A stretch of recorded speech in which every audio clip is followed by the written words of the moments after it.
Hi, and welcome to the So Many Things YouTube channel. I'm Tim, your host.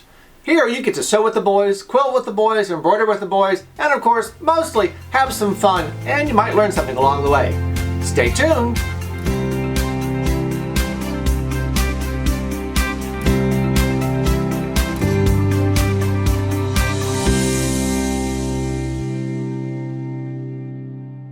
Hi, and welcome to Quilting with the Boys.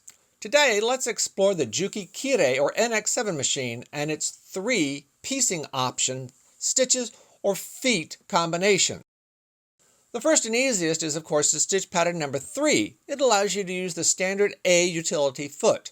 It also automatically sets your stitch length to 2.0 for you.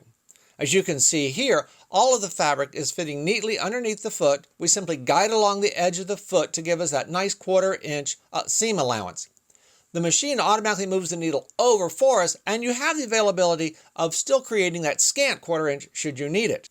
The second option is, of course, the center needle, which is most common for most machines. This is actually going to be the regular utility stitch. You have 2 1/4 inch feet to work from, a 1/4 inch foot with a guide or without a guide. Don't forget to shorten your stitch length, as the default setting is 2.4, but you'll want to sew at 2.0 or 1.8.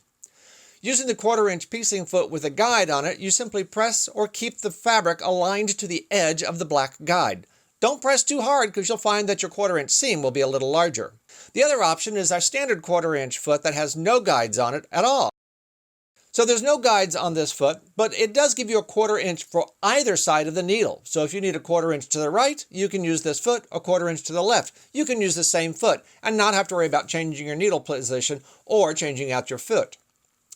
Please note that when using the 1/4 inch foot, you do not use all of the feed dogs. As you can see in our image here, the partial exposed feed dogs do not get covered by the foot, therefore they do not react against pressure being held down against the fabric. The best combination is, of course, the A foot with the number 3 stitch pattern.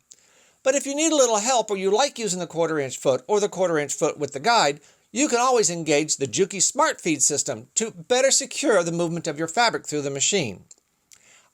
There you have it. 3 feet, 3 possibilities of how to achieve a 1/4 inch on the JUKI NX7 Kire machine. Hope you found this interesting. Thanks for watching.